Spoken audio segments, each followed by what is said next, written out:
Unless you're going to a party that is being thrown by other sober or sober curious people, there's a pretty good chance that you might run into your old foe, alcohol, or friend, probably foe. Even then, unless everyone at the party is alcohol-free, which is totally possible in some circles, you still have the potential to be around booze. In this video, we're going to talk about some of the best things that you can do to make sure you stay sober at the next party you go to. And hey, if you're watching this, that means that you probably get invited to parties. So awesome. It's more than I can say for myself. If you have anxiety about an upcoming event, particularly a party, maybe you're meeting your partner's friends or family, hi, me, because alcohol might be there, you're in the right place. For the next few minutes, I'm going to discuss my experience with staying sober at parties, despite there being alcohol around, discuss a little bit about why it is so difficult to stay sober, even if we have the desire to do so, when we are put in positions to be around alcohol. And finally, I'll give you my top 3 ways to stay sober at a party. So make sure to stay tuned until the very end.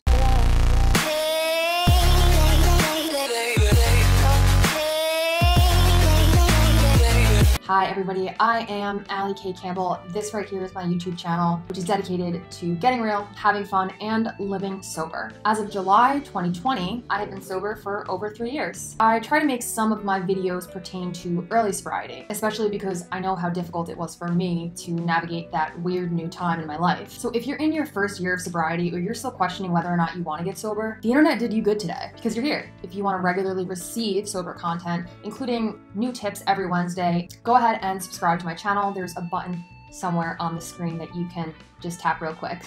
Super easy. Okay, let's start the show. You guys might not know this about me, but before I decided to dedicate my life to not getting paid to make videos on YouTube, I was in corporate banking. Yeah, nobody was more surprised about that path than me. Trust. Anyway, part of my job involved going to a lot of different networking events. I was in the marketing department and I ran the bank's social accounts. So I was expected to be social. Bankers love their booze and their cocaine too, but who doesn't? So whenever I would go to these events, which were, for lack of a better word, parties, I would almost always be faced with an open bar of top shelf liquor, might I add.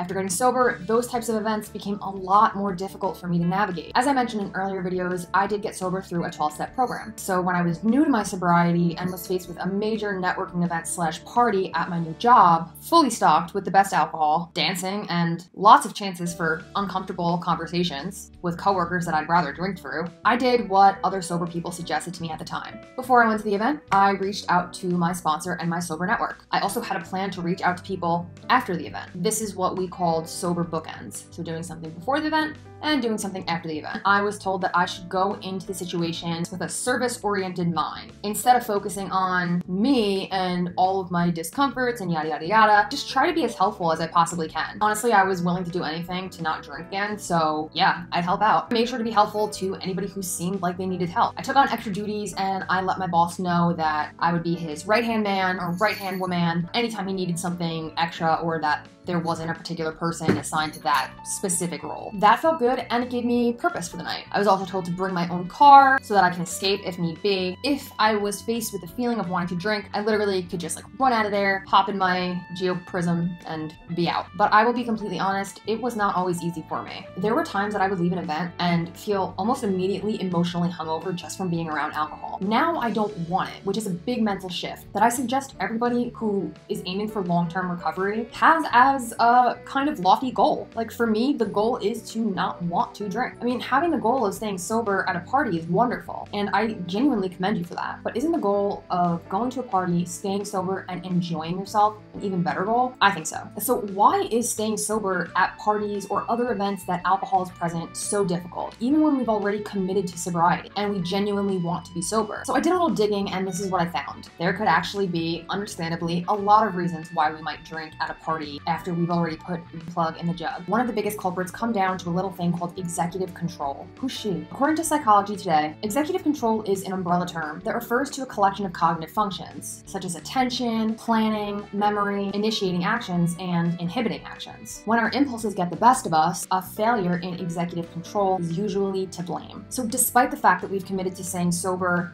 for the night or for the rest of our lives. It's possible that due to a lack of executive control, our memory actually betrays us. People in 12-step programs sometimes call this the built-in forgetter, where we forget the reasons why we wanted to stay sober, and we also forget all the terrible things that happened when we weren't sober. And like I mentioned before, executive control is responsible for stopping and starting actions. When the literal mechanism in your brain that governs doing the right thing and not doing the wrong thing is faulty, it kind of makes it a lot more difficult to not pick up that dirty martini that's offered to you for the 3rd time in a row. So I just want to point out that this is only one possible reason or link as to why we might drink at parties after we've previously decided to not, or we previously promised ourselves that we wouldn't. There still needs to be a lot more research done to fully understand the complexities of this topic. But let's take it down a notch and talk about the 3 top ways, my humble opinion, that you can stay sober at a party. Number 1 is my favorite. Don't go. Seems pretty simple, right? That's because it is. Unless you're in a situation where it's absolutely 100% necessary that you attend an event, which I feel like is pretty far and few between unless it's like a wedding that you're actually a part of or a funeral where you knew the person who died, your presence probably won't make or break the party. Sorry to say. There are 2 types of parties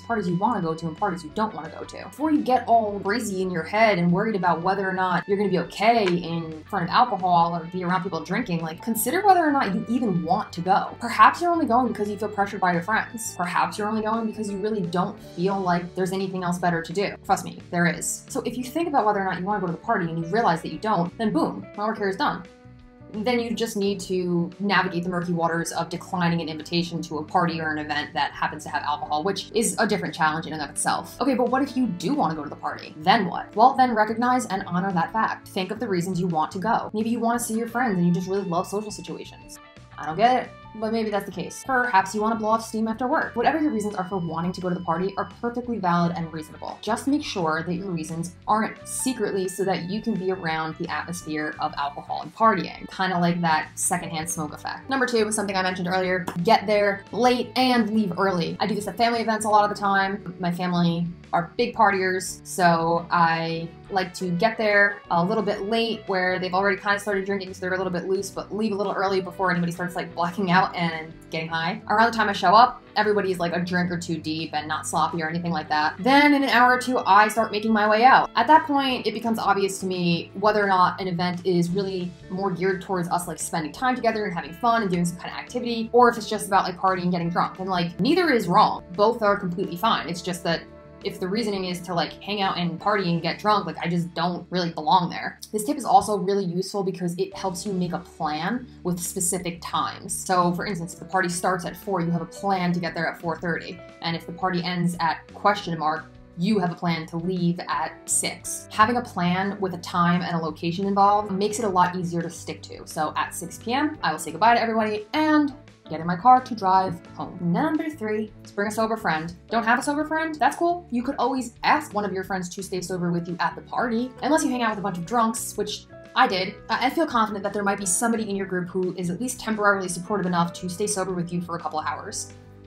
But alas, if that person doesn't exist, you could always phone a friend and stay very in touch with them. Tell your sober buddy where you're going, what you're doing, who's gonna be there, and that you're gonna need some support. That way they can stand by and kind of be ready for you if and when the time comes that you need to reach out. I think, and I f***ing hate doing this, so do as I say, not as I do, but making a physical phone call to another sober person rather than a text is so uncomfortable and weird, especially for like young people and millennials, that it actually is kind of like a weird mini shock to the system. So if you can manage to do that, like step outside and have a voice conversation with somebody, I would suggest doing that just because it's so abnormal. Don't have even one sober friend or even friend that will stay temporarily sober with you. Not so fast. If you need somebody, you can literally DM me. I'm serious. No, I can't be there with you because that would be weird, but you can DM me on Instagram or one of the other 50,000 social media things that I'm on, and I'm pretty likely to answer because I'm always on my phone. And if I don't answer, which is also possible, or I don't get back to you until later, the point is that you tried. You still took the action to reach out to another sober person for support. You're building a habit by doing that, and that's great and can be just as important and effective as actually having the conversation with the person. So yeah, this is my invitation for you to dump all of your feelings into my DMs